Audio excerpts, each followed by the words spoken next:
Hey everyone, welcome to my desktop.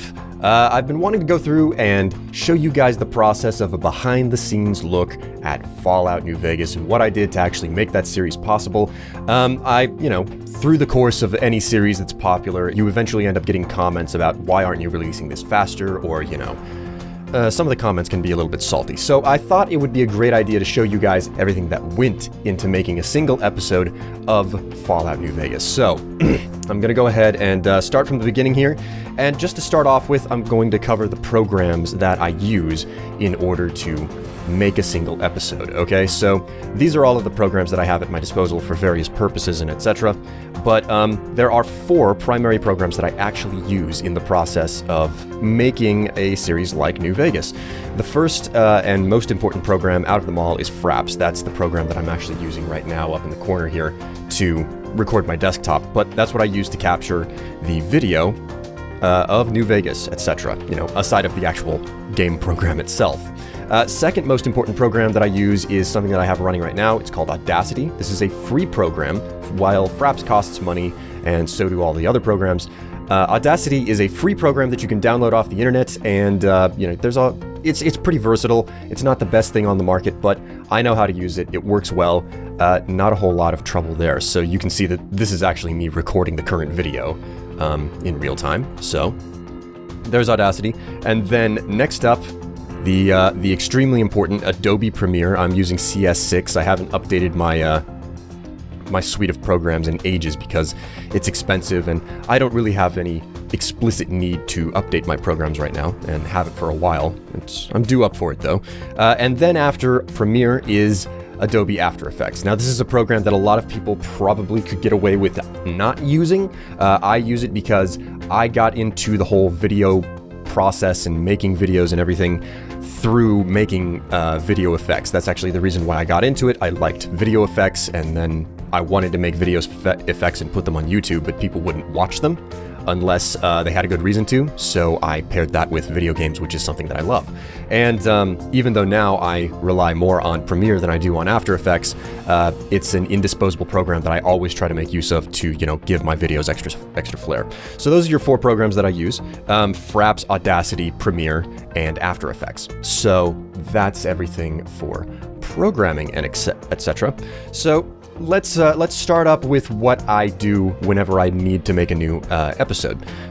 Typically, what I would start with is I would go over to the wiki, and I would look over everything that I had to do. I would look at a map of the general area and try to plan out, okay, well, this is where I'm going to start the next episode because that's where I left off, and okay, these are the quests that I have in my inventory and everything that I need to go through, etc.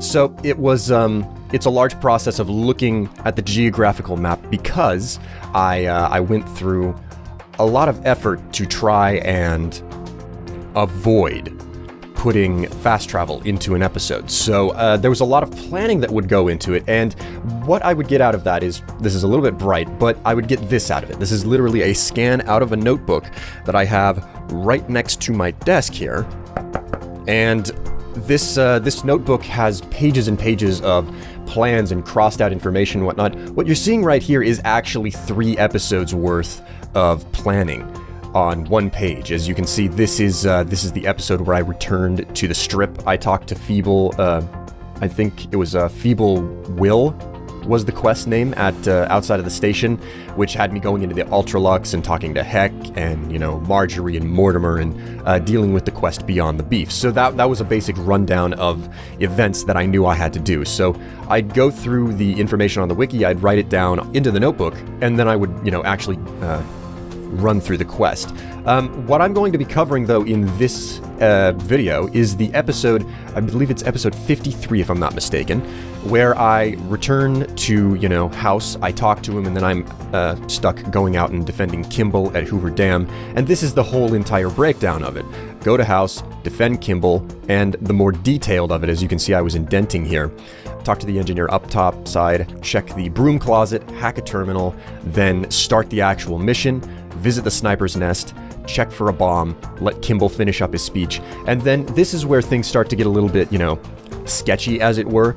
Initially, I was going to return to house and do the El Dorado power station in that same episode, but I didn't, and instead I just went over to Deadwind Cavern. So things were, up in a toss, and then naturally, the last episode, Battle for Hoover Dam.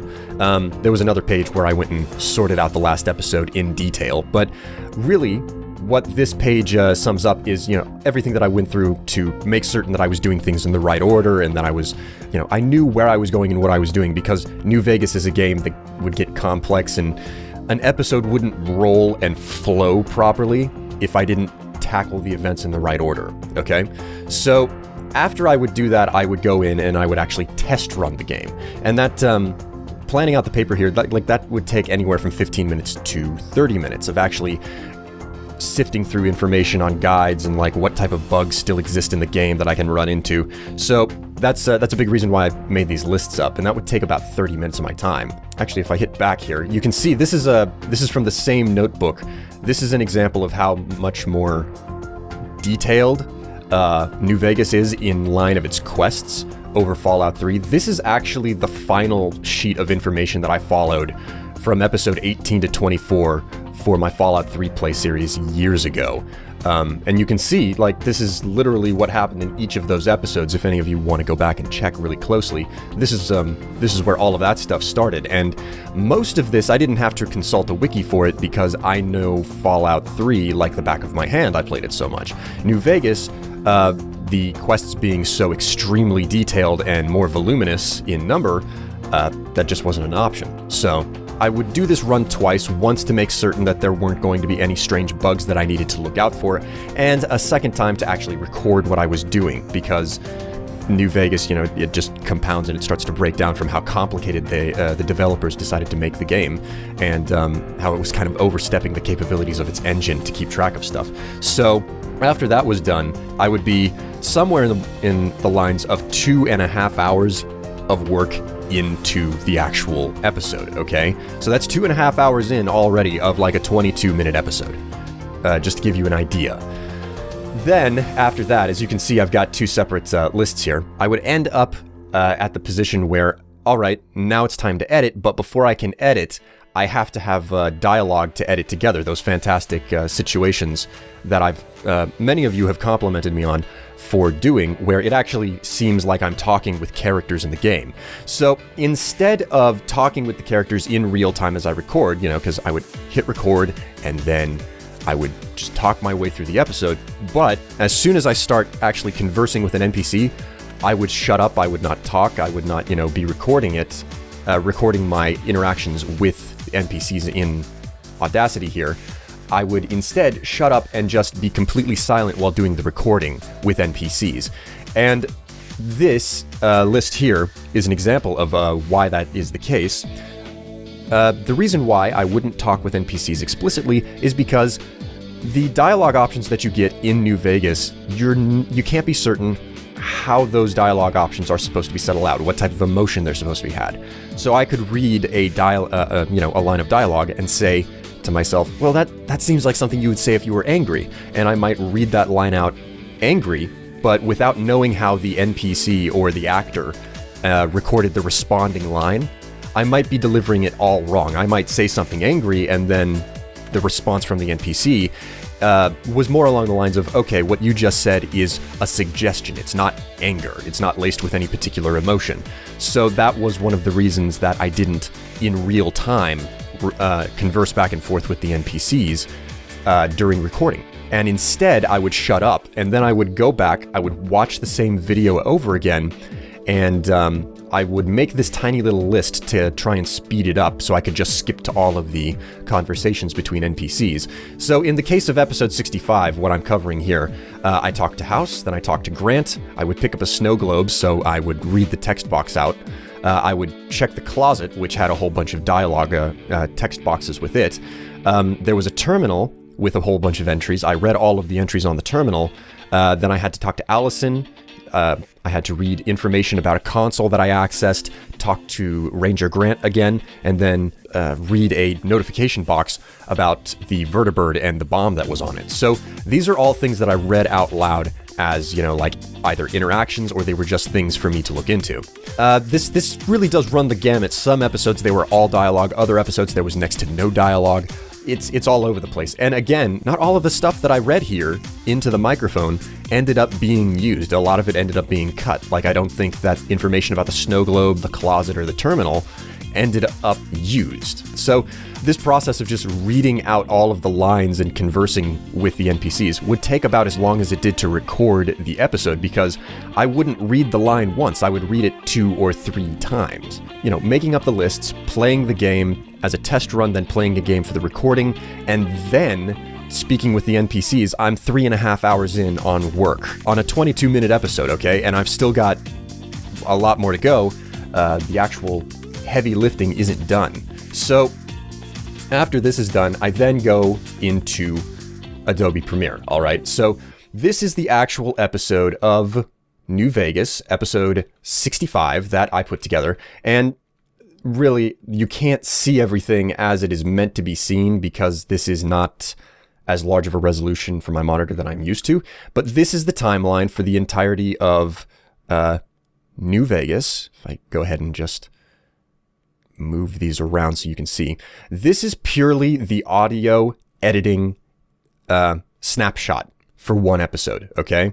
And each, you can see there are a whole bunch of cuts in here, but I have this top track is where all of the actual audio from the video file comes from. This second track is all of my response audio for whenever I'm talking with an NPC. This third track is for whenever there are L cuts, and that is whenever you continue to hear me talking, but the visuals change to, you know, something a little bit more action-oriented. So this is where the audio fits in the background for those. Right here, this is the music for the episode, and down here, this is the actual live commentary after it's been vaguely sliced up. There's not a whole lot of slicing to be done on the raw audio commentary because, especially in an episode like this. So there are large chunks of audio commentary that are cut out. Very, very little of the live audio commentary ends up in the final product. It is very reliant on the big editing process. And then if I come up, move this down, you can see that I have 2 separate video tracks. So I have 2 video tracks, and I have 1, 2, 3, 4, 5 audio tracks to one episode. So this looks like it's small, but you have to realize that this is 23 minutes and we are zoomed out. This is the, this is the level of zoom that I work at, okay? So to make things flow better, because I can come in here and I can just, you know, if I scroll over to this side where I was inside of the cavern, death claws there are in such a small area, you can get swarmed. So you can hear me talking and everything. I don't want you guys to get confused with the editing process here. So what I'm going to do is I have rendered out a separate video file, and I'm going to replace all of the audio here with something that's been pitch shifted. So if I come in 65 wave, I'm going to replace footage.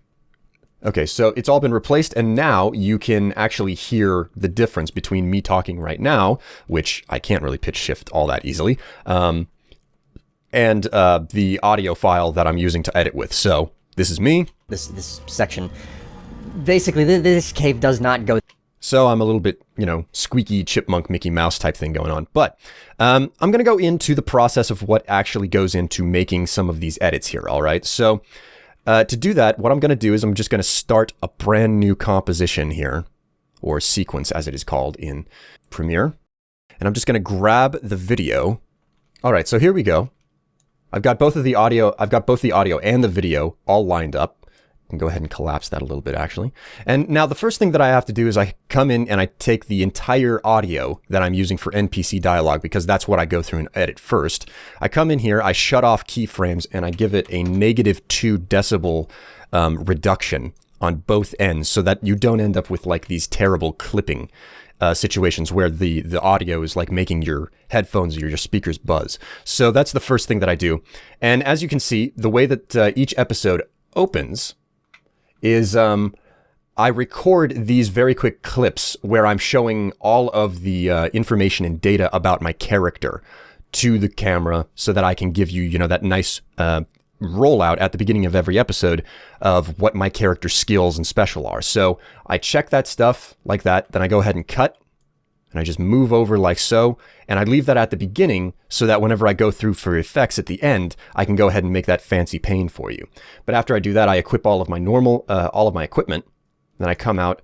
Okay, there we go. So we'll select, and then we'll hit delete, and there we go. We've gotten rid of the first bits of video. And for that matter, just to be clear about, so I'm not making a mistake, I always record this at the beginning. Okay, dialogue for NPC Conversations, episode 65. Okay, so that's something that I put in, that I say out loud at the beginning of every single audio recording so that I know what it is and I have some way to immediately check, just in case my labels got messed up or something. So there's a lot of cross performance that I do to make certain that everything is working right.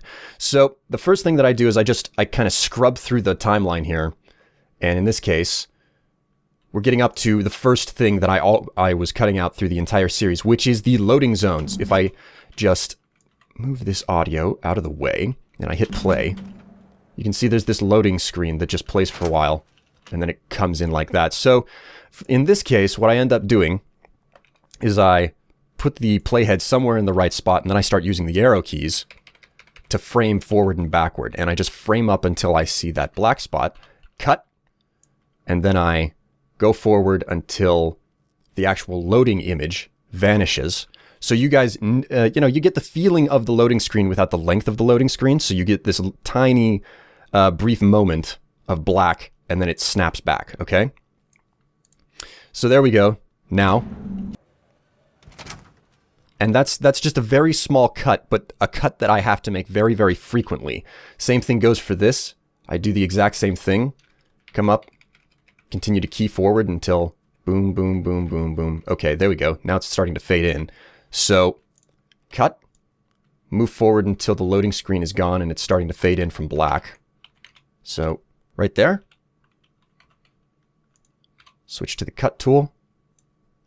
And there. And this is the very long, tedious process that I go through to make an episode that I feel is really, really good. So then we go through there. So then we come up and we start talking to House. So House has got a whole lot of things to say, etc. But what really matters to me is that I find the spot where he is no longer talking and it's my turn to say something back to him. So here, I talk with him. Have you destroyed the Brotherhood of Steel? Yes, House, I have. The Brotherhood of Steel is no longer a problem. So it sounds a little bit strange because I'm pitch shifted, but I didn't just say it once. I said it several times. Yes, House. Yes, House, I have. The Brotherhood... Yes, House, I have. The Brotherhood of Steel is no longer a problem. They've been wiped out.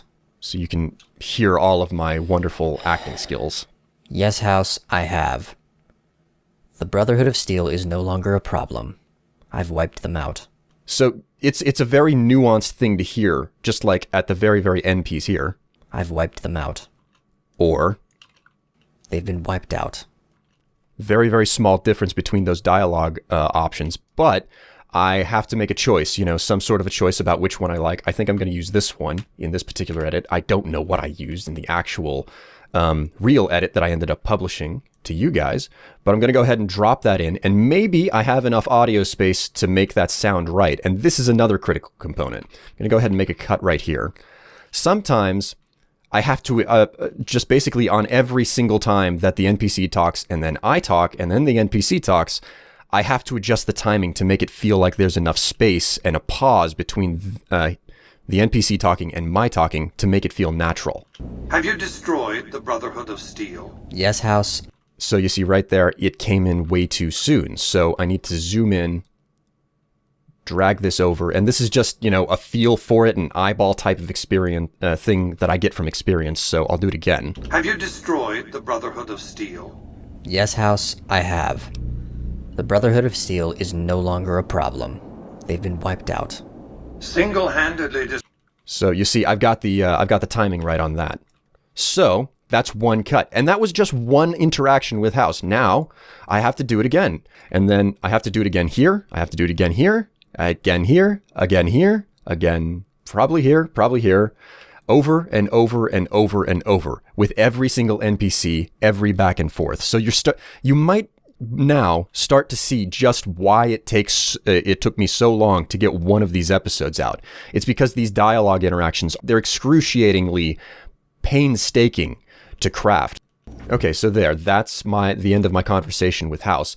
Now I have this distinct problem of where from about when did I start talking with him? From about the 1 minute mark all the way out to 4 minutes and 48 seconds, almost 4 solid minutes.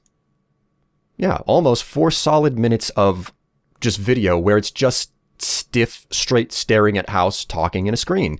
That's not great. That's not fun to look at. So this is something that I do that a lot of people who do playthroughs don't give the time or don't even know how to do, which is where I will actually fast travel myself out to where I'm going or something along those lines. In this case, I fast traveled out to Boulder City.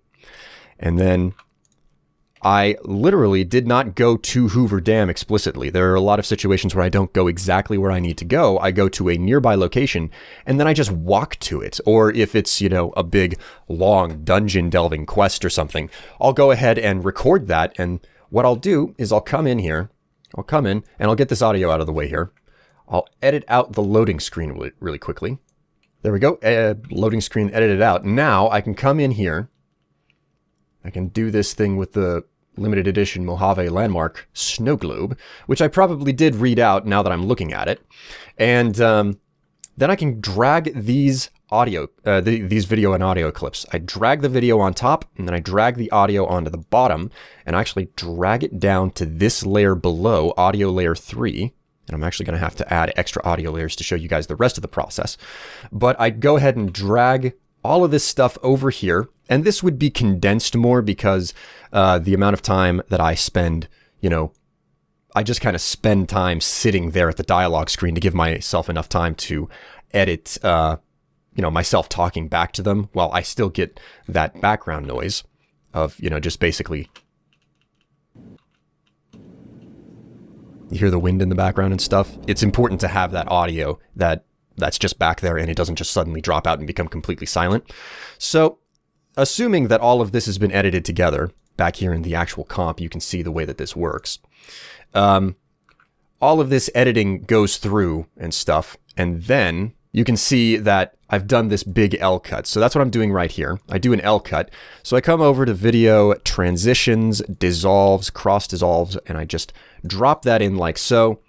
Then I extend it out so that I get this nice, smooth, steady dissolve from one to the other. Wait, I should probably turn that layer back on. That's why it's not working. Then I go ahead and I lock this layer down at the bottom. I cut. I delete the video layer above it. And now we have a nice L cut that's going to go ahead and render out nice and smooth. So if I do this, the Mojave these 7 years and the immense costs of occupying a foreign land have eroded his popular support. So the playback is a little bit janky because it's trying to real-time, read back the multiple video files at the same time. So, but with the NCR's occupation of the Mojave, it's his war. If I compel the NCR to retreat. So that's the way that it works. And then obviously I lined it all up here at the end, and I go through the extra trouble. Like I will take the audio here on the frame of just the walking around and stuff that you can see, and I'll place a keyframe, and then I'll go to the out point and I'll place another keyframe, and I'll go back to the first one, and I'll change the audio level to like -8 or maybe -12 or, even more, just so that, if there are explosions in the background, you can't really hear it all that well. So now the footsteps, they're much quieter. NCR Ranger named Graham is in charge of security arrangements for the visit.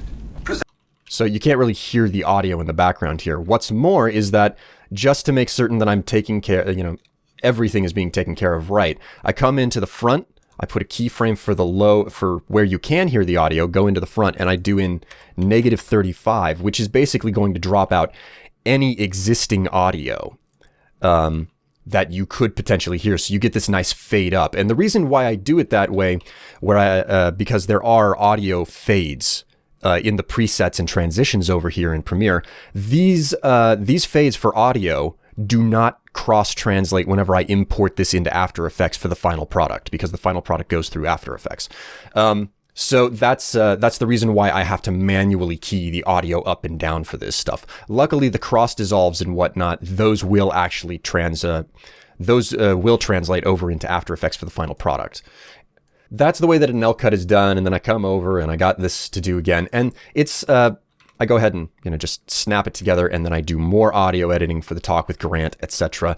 And that's literally the big tedious process that goes through for a single episode. Now, there's something else that you probably also noticed, and it's the fact that as I'm editing through all of this, you don't hear any you don't hear any sound. You don't hear any music.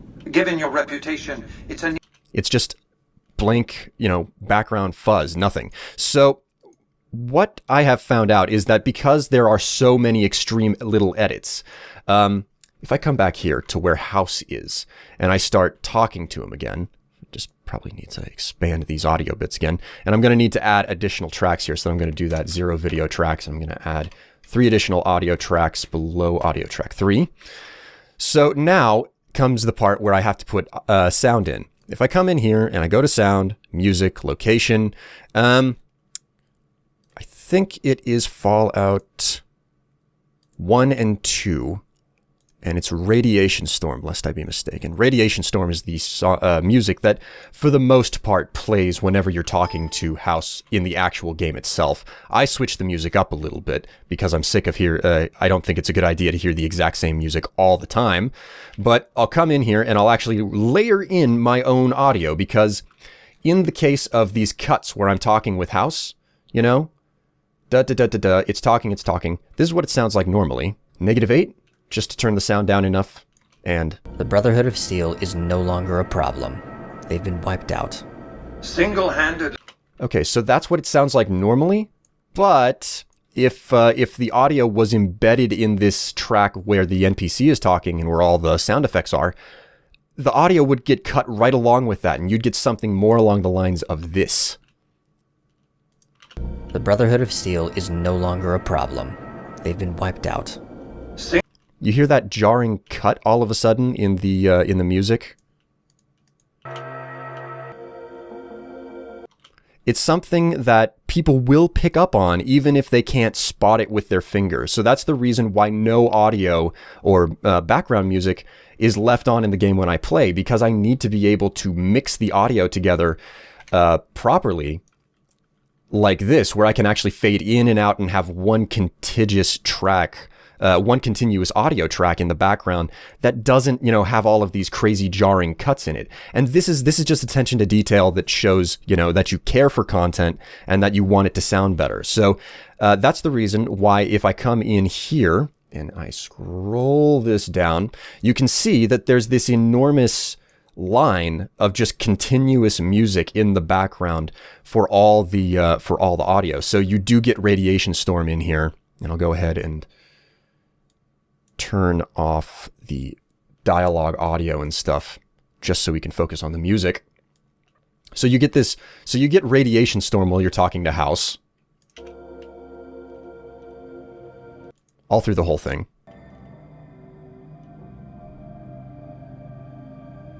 It's very, very quiet, but it is in there and you can hear it.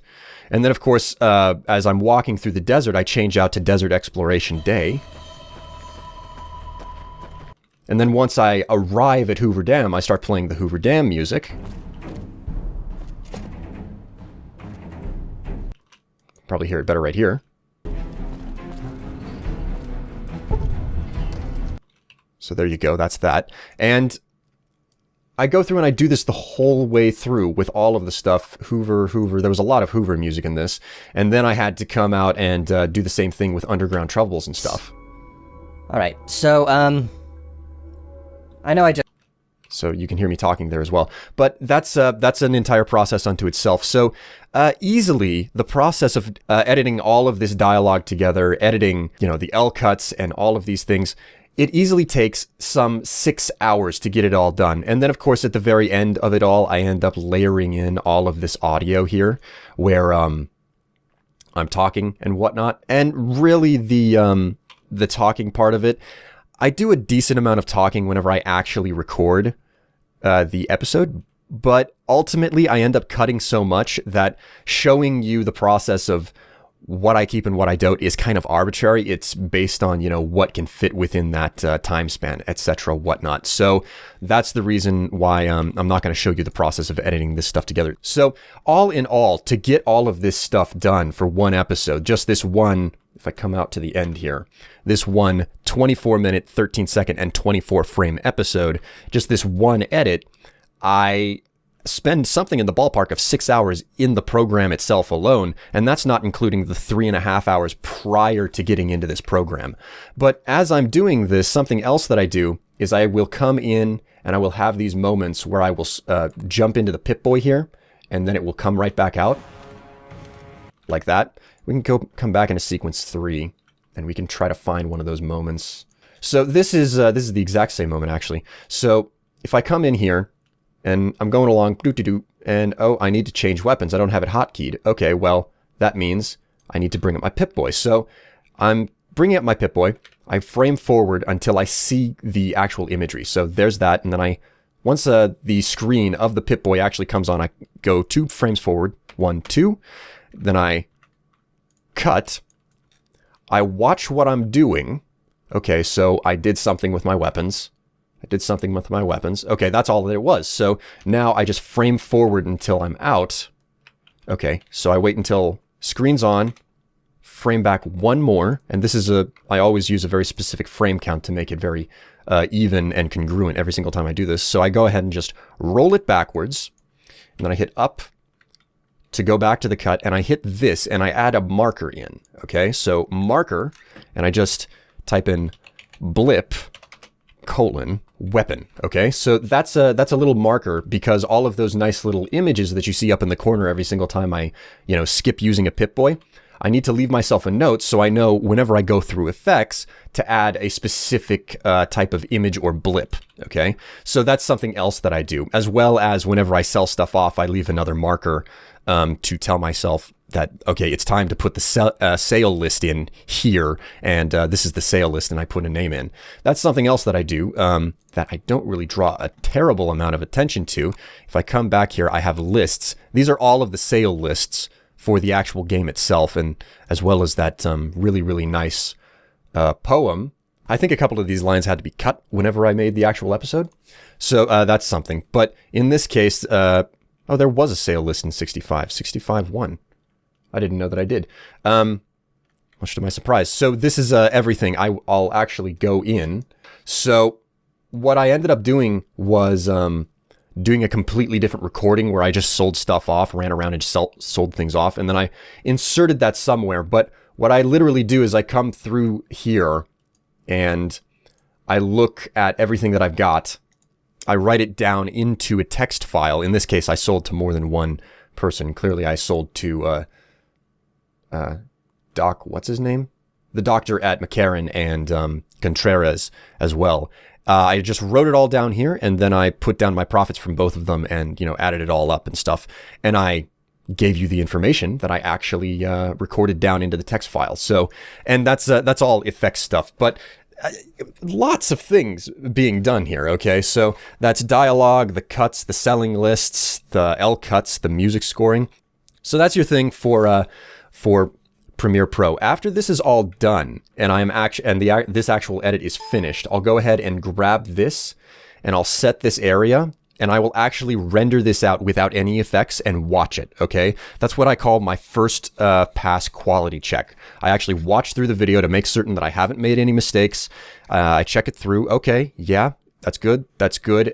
Is the audio right? Is it too high? Is it too low? Because rendering this out without effects is much faster than rendering it out with effects. And after I go through that first render and it all looks good in playback, then I go ahead and I close this out, I save it, I quit it, and I go into Adobe After Effects. Man, there's a lot of stuff. I didn't think that it would take me so long to actually cover all this for you guys. But after that first quality check, I go ahead and I import the actual project itself into After Effects. And I'm going to go through this a little bit fast so you guys don't have to see me doing it. But right here, this is the finished product for the episode.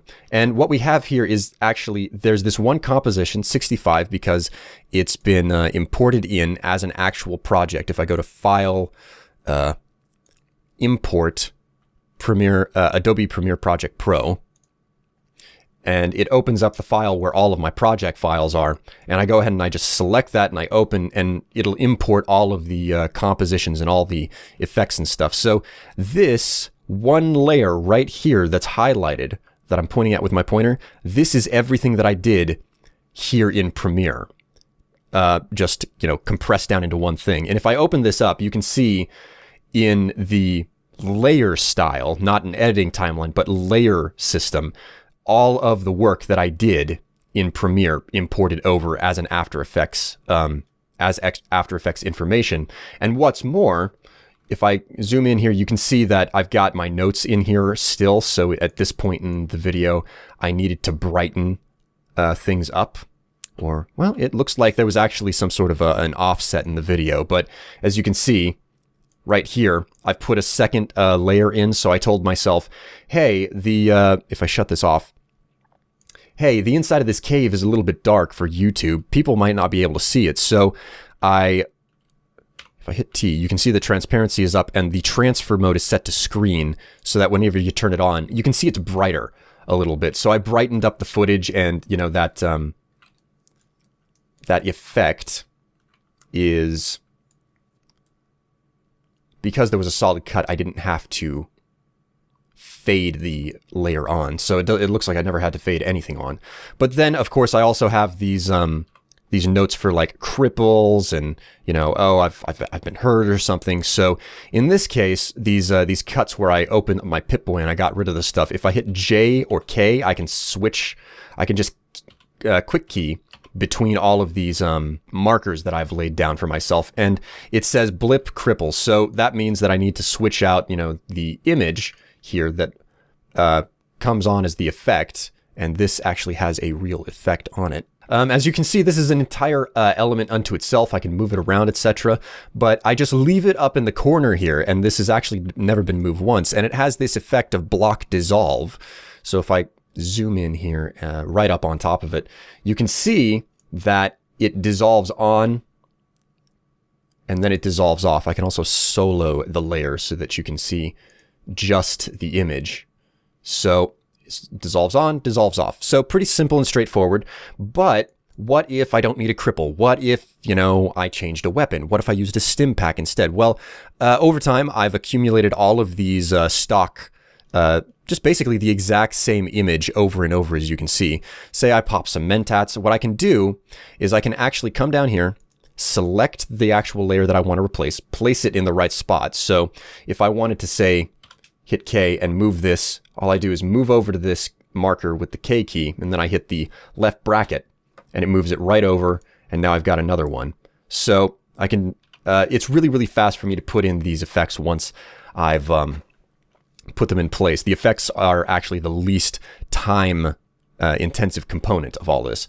But what if I need to replace this? Well, it'll be a bit of a pain for me to go ahead and, just like try to put it in the same place and etc. So instead of doing that, go ahead and delete that. I select the layer, then I grab the version that I want, and if it doesn't exist, then I make one. I grab this, hold down Control, and then drop it on the same thing, and it just swaps it immediately out with the exact same visual effect. Furthermore, if I come down here to where the orange pane is, this is the sail slider that I put in. I go ahead and, as you can see, it's the sail pane. So it slides in from the side. And then if I go ahead and shut this off, you can see that I actually slide the video over so you still get a centered image, even though if, it's a little bit thin compared to what you would prefer to see. And then the final thing that I do here in After Effects is that I leave the audio, I leave the music out. There's no music at the end of every single piece, and I use the exact same music every single time. So if I go ahead and solo this is music and slideshow.mp3. A lot of you have asked what the music is.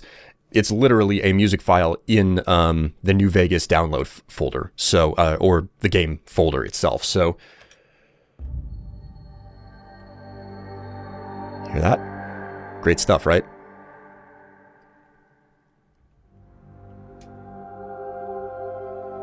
So that's the outro music, and you see it as it goes through and it plays, etc. And then finally there's the end slate, and the end slate is a composition unto itself. What it is composed of, it's going to take a minute, is just this nice background image that I did some work on to make it a little bit gaudy. I put a subscribe button in over here, and I put in next and Fallout 3 if you want to click on those as different elements that I can move around, etc. as I see fit. I'll go ahead and recenter those.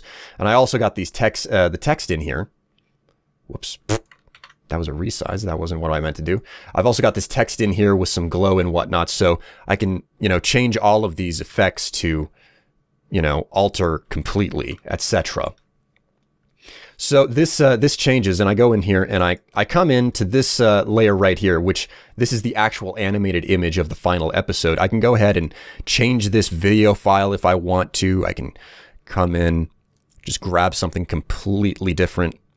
Just, I don't know, grab 65B, which is, from the exact same episode, and I go ahead and alpha map that to the thing above, and there you go. Now you've got a completely different image that goes into the E-slate that I put in at the end of the episode. And I also put in a nice transition effect of, what's called a liquid wipe or something. I think it's called glass wipe, unless I'm mistaken.